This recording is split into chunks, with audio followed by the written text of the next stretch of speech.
Halo semuanya, perkenalkan nama aku Satrio dari manajemen semester 6. Halo semuanya, perkenalkan namaku Diki Kam. Saya di sini sebagai mitra diskusi.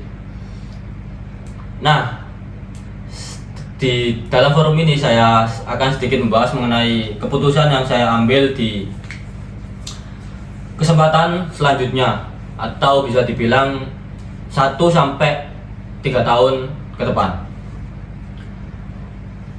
Nah, keputusan saya ambil saat ini yaitu menjadi eksportir di 3 tahun ke depan. Nah, namun sebelum itu saya pastinya akan mengisi tahun-tahun sebelumnya.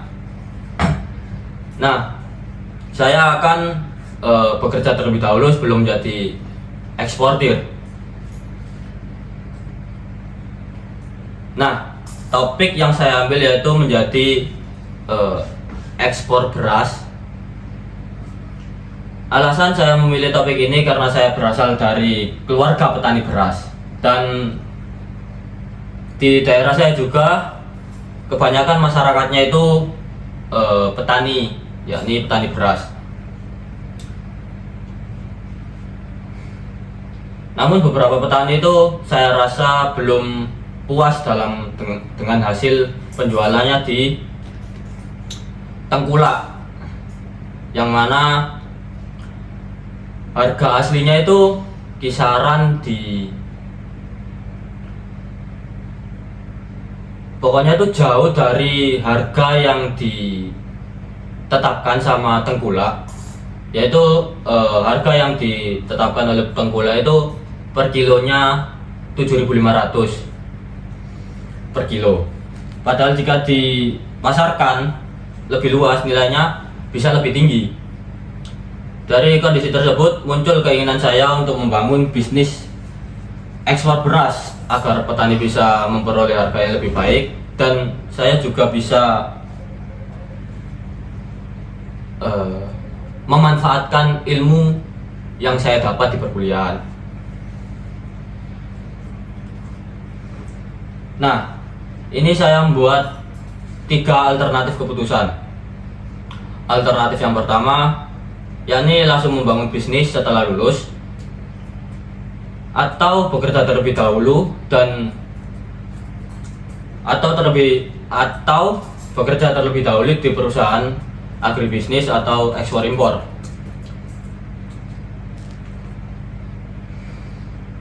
Selama 1 sampai 3 tahun ke depan. Kemudian setelah memiliki pengalaman dan modal, baru membangun bisnis sendiri. Nah, yang alternatif yang ketiga, yakni bekerja sambil merintis bisnis secara bersama. Setelah berbagai pertimbangan menggunakan decision matrix, probability analysis, dan cost benefit analysis, alternatif kedua memperoleh nilai lebih tinggi. Oleh karena itu saya memutuskan bekerja terlebih dahulu agar memiliki pengalaman, pemahaman, regulasi ekspor, dan memperluas jaringan buyer, serta mengumpulkan modal sebelum benar-benar menjalankan bisnis. Baik, terima kasih atas segala penjabaran dari Anda terkait keputusan yang bakalan Anda ambil selama beberapa tahun ke depan. Nah, di sini saya sebagai teman diskusi Anda mungkin akan memberikan beberapa pertanyaan dan juga mungkin masukan terhadap keputusan yang Anda ambil. Nah, untuk pertanyaan yang pertama yaitu saya penasaran kenapa Anda lebih memilih bekerja terlebih dahulu, padahal peluang bisnis itu sudah ada dari sekarang. Seperti itu. Sebenarnya saya juga sempat ingin langsung memulai bisnis, tetapi setelah dianalisis saya menyadari bahwa saya belum memiliki bekal apapun, apalagi di pengalaman dan modal, dan juga belum memahami regulasi, belum memiliki buyer internasional, dan modal saya juga masih terbatas. Kalau dipaksa sekarang resikonya cukup besar, Karena itu saya lebih memilih bekerja terlebih dahulu dan menyiapkan apapun untuk bisnis saya ke depan. Baik, kemudian yang menjadi pertanyaan kedua, kalau memang tujuan akhirnya itu bangun bisnis sendiri, kenapa nggak memilih untuk bekerja sekaligus membangun bisnis tersebut? Baik, saya juga sempat mempertimbangkan pilihan itu. Namun menurut saya bisnis ekspor membutuhkan perhatian penuh. Kalau saya bekerja sambil menjalankan bisnis, saya khawatir fokus saya terbagi sehingga keduanya tidak berjalan maksimal. Jadi saya memilih menyelesaikan satu tahap terlebih dahulu, yaitu membangun pengalaman dan modal, serta mencari relasi buyer untuk bisnis saya ke depan. Kenapa Anda lebih memiliki peluang besar ketika bekerja terlebih dahulu dibandingkan membangun bisnis secara langsung? Nah, dari itu awal tadi udah kita bahas ya.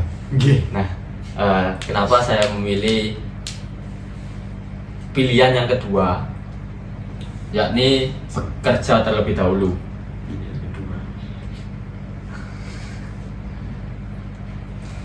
Angka tersebut memang bukan angka pasti sih, tetapi merupakan hasil estimasi berdasarkan kondisi yang saya miliki sekarang.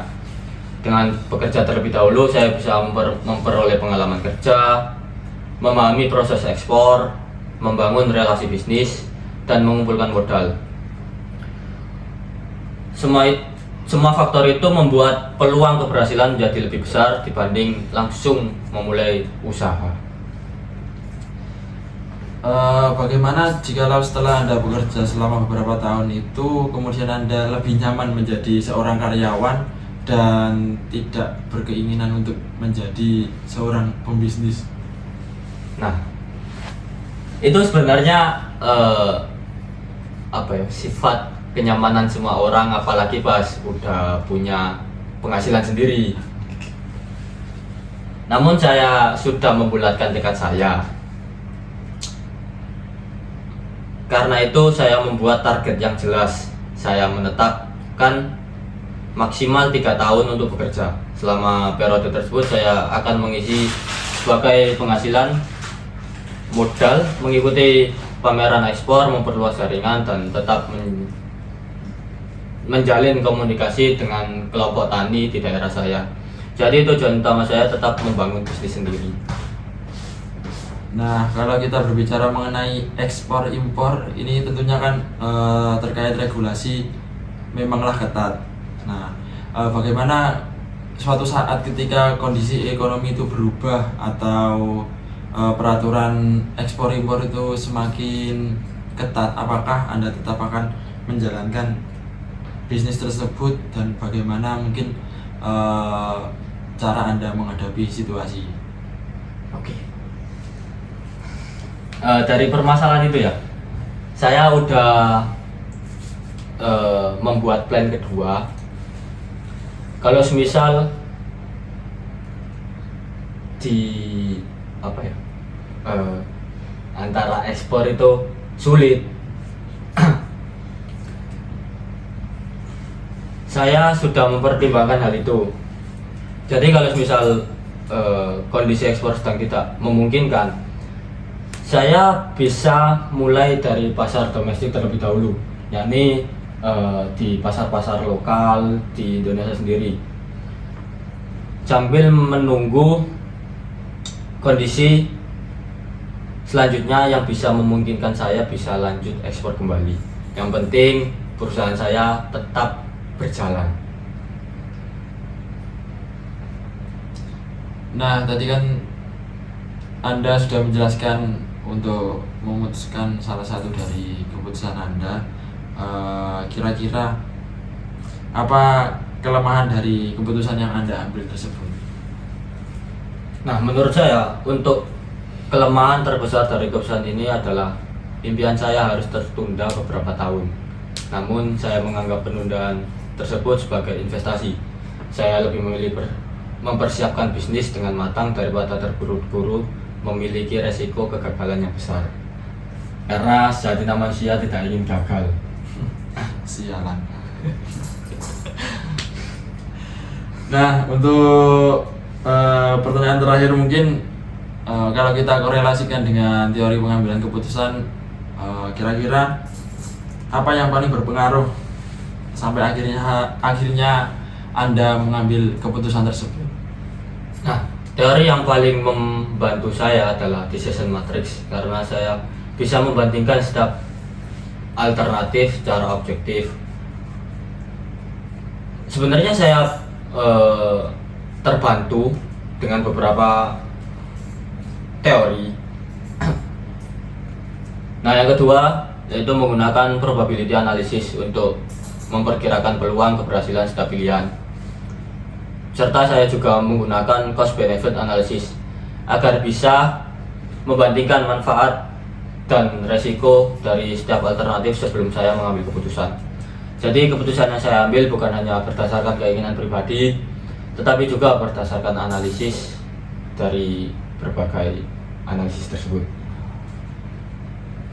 Nah, menurut saya keputusan Anda sudah cukup matang, tapi mungkin ada beberapa saran dari saya sendiri.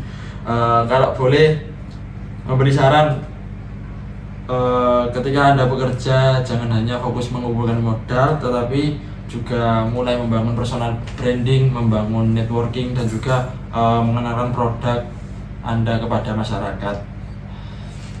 Biar nanti ketika Anda sudah benar-benar mulai, masyarakat tahu tujuan usahamu itu kemana ya. Ini jalannya kemana ya? Saya setuju dengan masukan Anda dan juga saya berterima kasih. Selama ini saya lebih fokus pada pengalaman dan modal. Setelah diskusi ini saya menyadari bahwa membangun branding bisnis sejak awal juga sangat penting. Kedepannya saya ingin mulai mengenalkan potensi beras dari daerah saya melalui media sosial, mengikuti komunitas agribisnis, dan memperluas relasi sejak masih bekerja. Hitung-hitung sambil inilah memperkenalkan produk gitu kan.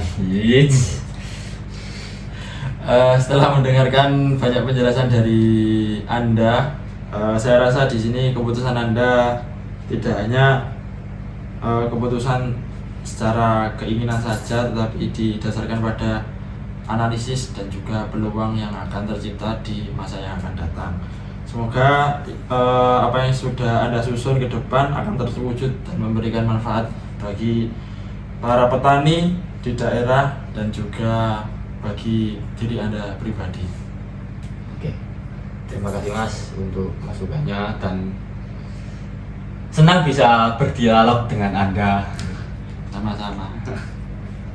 Sama-sama terus. Nah, namun setelah diskusi ini saya mendapatkan sudut pandang baru bahwa selain pengalaman dan modal, saya juga harus mulai membangun branding dan jaringan sejak sekarang. Saya belajar bahwa keputusan yang baik bukan hanya keputusan yang dibuat, tetapi juga keputusan yang dapat dijelaskan, dipertahankan, dan terus disempurnakan setelah menerima masukan. Sialan. Thanks. Wis berapa menit gitu loh? Lo gue gak sih?